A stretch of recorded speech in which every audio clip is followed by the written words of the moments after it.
Olá, como vai? Tudo bem? Seja bem-vindo mais uma vez à Escola de Aprofundamento Doutrinal da plataforma digital da comunidade Raízes de Espiritualidade Católica. Nós estamos aqui para continuar nossa reflexão sobre a graça de Deus através dos sacramentos. Falamos na semana anterior dos sacramentos da iniciação cristã, batismo, crisma e eucaristia. Agora, vamos falar de mais dois sacramentos, os sacramentos que envolvem estado de vida. Quais são eles? O sacramento da ordem e o sacramento do matrimônio. Eles envolvem estado de vida porque vão mudar o estado de vida da pessoa. Eles vão envolver opção de vida. Ou seja, a pessoa vai passar de uma condição para outra condição. Então, no caso do sacramento da ordem, a pessoa vai deixar de ser um leigo para ser um clérigo. O sacramento da ordem foi instituído por Jesus Cristo no mesmo dia em que ele instituiu a Eucaristia, lá na última ceia, na Quinta-feira Santa, quando Jesus celebra a sua ceia, lá na Quinta-feira Santa, ele celebra a primeira Eucaristia. Então, ele está instituindo a Eucaristia, mas também está instituindo a ordem. Por quê? Porque a Eucaristia é administrada pelo sacerdote, aquele que recebe a ordem sagrada. O sacramento da ordem ele está subdividido em 3 graus. O primeiro grau é o grau diaconal. Então, o diácono ele tem o primeiro grau do sacramento da ordem, mas ele ainda não é um sacerdote. O diácono não é mais leigo, já é clérigo, mas não possui o nível sacerdotal ainda. Ele pode realizar batizados e casamentos. São os 2 sacramentos que ele pode administrar, o batismo e o matrimônio. Há diáconos permanentes. Não significa que todo diácono vai atingir o 2º grau, que é do sacerdócio.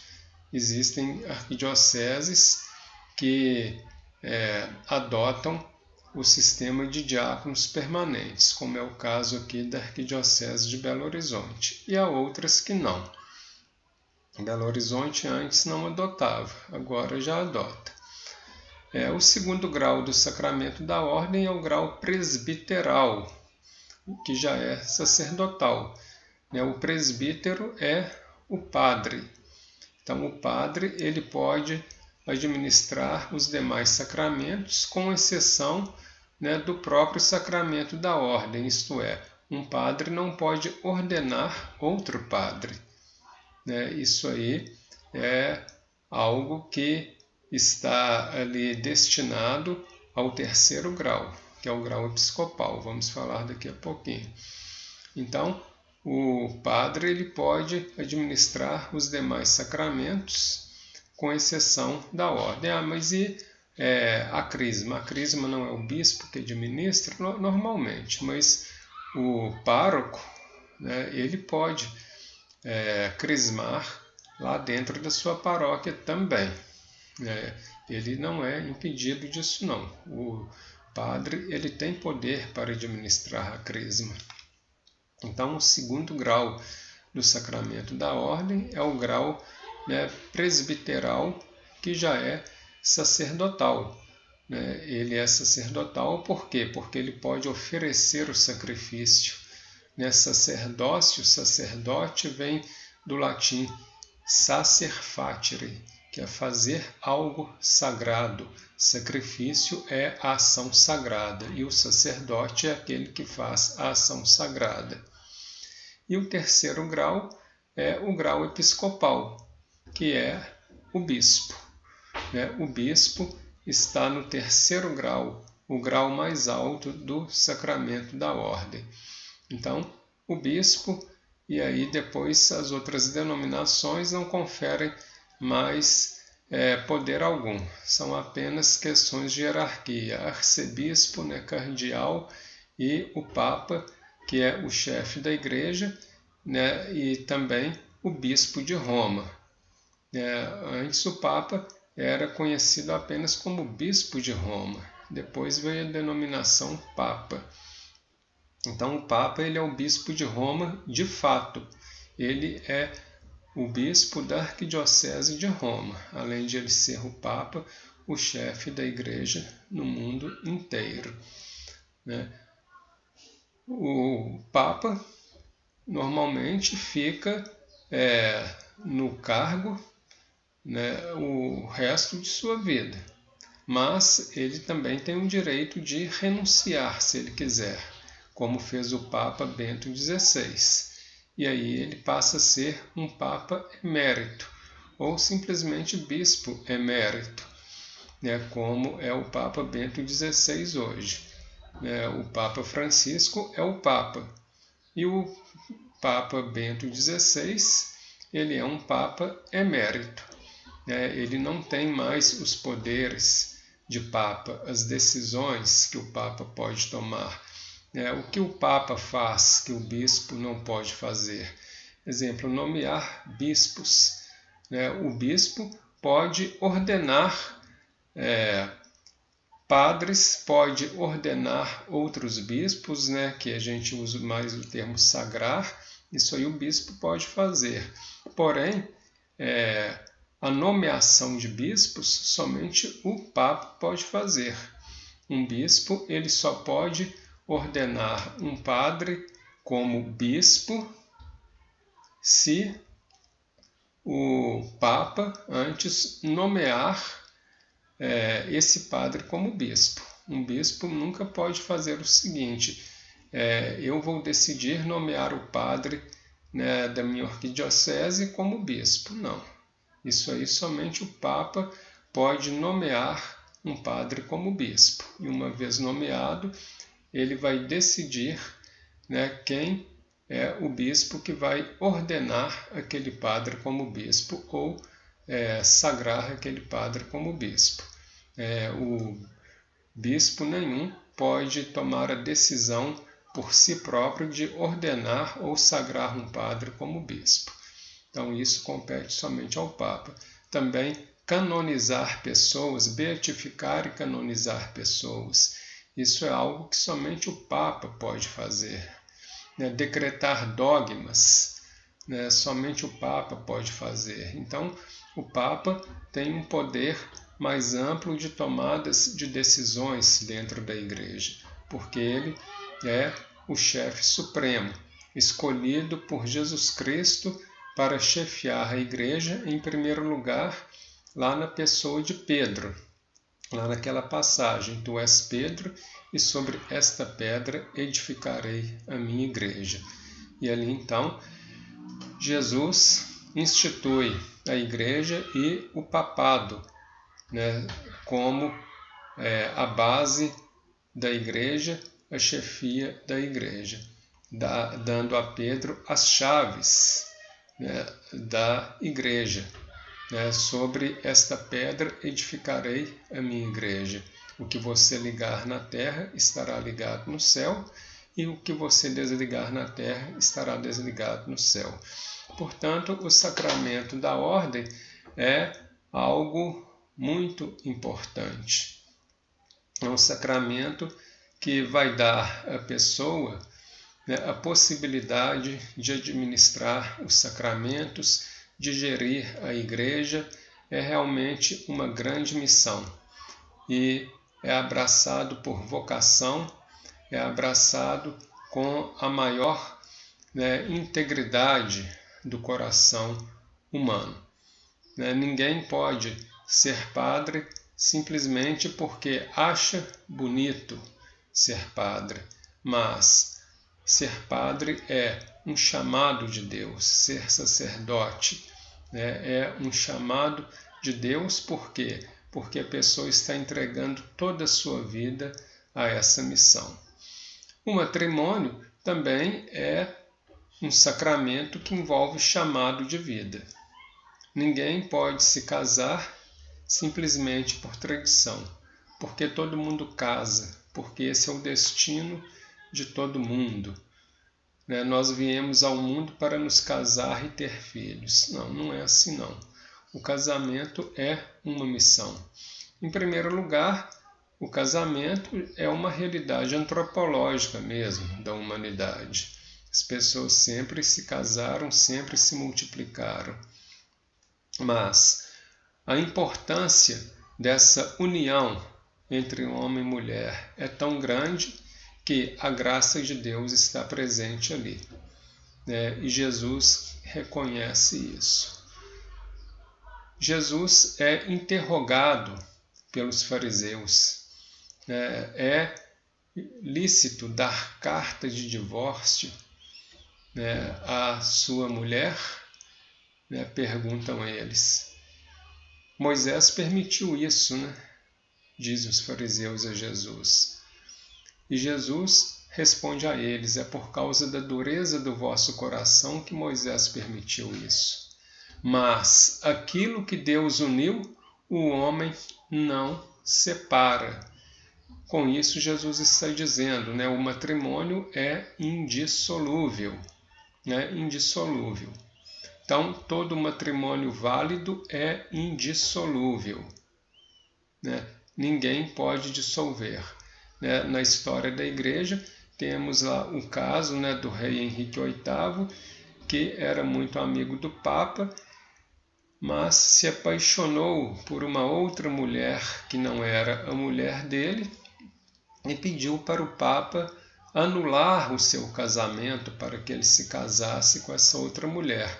O Papa respondeu a ele: não, nem eu, Papa, tenho esse poder de anular um casamento. O casamento é indissolúvel. Jesus disse isso lá no Evangelho.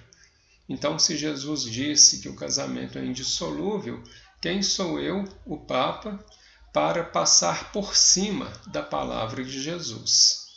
Então, a palavra de Jesus ratifica ali o matrimônio como um sacramento, como um sinal da graça de Deus, algo absoluto, algo que não se pode viver com irresponsabilidade, como aventura, mas algo que se tem que viver como missão, como graça, como presença de Deus na vida. Então, abraçar o matrimônio é mudar de estado de vida nesse sentido.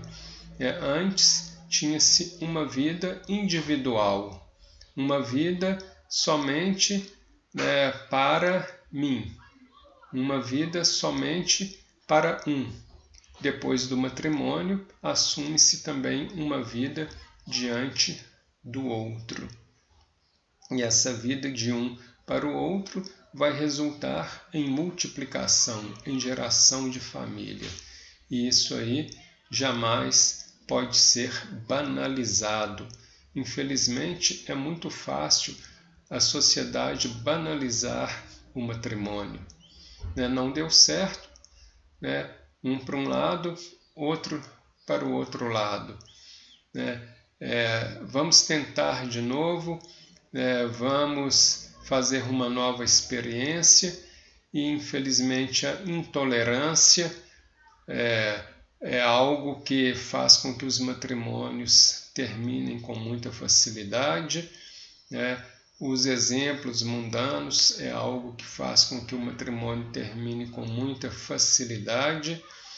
E hoje o que nós vemos também acontecer demais é que o matrimônio como graça, como sacramento, muitas vezes nem é buscado. O que é buscado, muitas vezes, são simplesmente experiências de vivências fora do matrimônio. Se der certo, bem. Se não der certo, vai cada um para o seu lado. E a graça de Deus acaba sendo esquecida.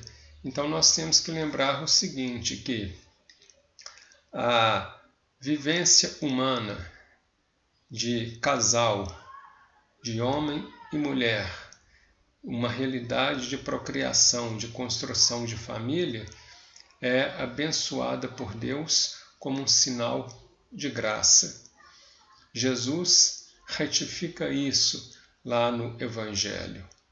Isso é transformado em graça, e quando duas pessoas se encontram diante do altar, elas estão ali para entregar as suas vidas diante de Deus e pedir a sua bênção.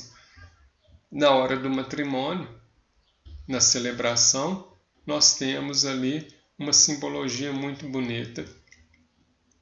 Lá dentro da igreja, o altar representa o próprio Jesus, que fica lá na frente.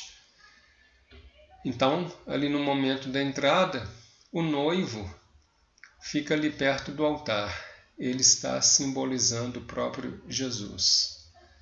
E a noiva está vindo ao encontro do noivo, com flores na mão. A noiva está simbolizando a humanidade, indo ao encontro de Jesus, para uma união inseparável. Então, o sacramento do matrimônio, que reflete ali a união de duas pessoas, ele reflete também a união entre Deus e a humanidade, numa aliança de amor e de pacto pleno e total, para garantir uma felicidade de vida, para garantir uma união de fidelidade, de amor, de respeito pleno e mútuo, vivendo sempre na graça de Deus. Porque ali nós temos duas vidas se encontrando, e é assim que a humanidade sempre deve se encontrar com Deus, com uma união plena e total e de forma inseparável. Ao longo da história de Israel e também da história do cristianismo, nós podemos perceber a aliança sendo feita, mas também muitos deslizes acontecendo. Na nossa vida individual, a gente percebe isso também. Porém, nunca é tarde para a gente se arrepender, se reconciliar, viver o perdão, recomeçar de novo, sempre unidos na bênção, na graça de Deus. Então isso aí é um pouco do que representa esses sacramentos da ordem e do matrimônio na vida do cristão. Na próxima semana vamos falar aí dos sacramentos que envolvem perdão, os sacramentos penitenciais, a unção dos enfermos, e a confissão, que a gente pode chamar também de penitência. Muito obrigado pela sua companhia aqui hoje na nossa aula da Escola de Aprofundamento Doutrinal. Aguardo você na nossa próxima semana. Até lá!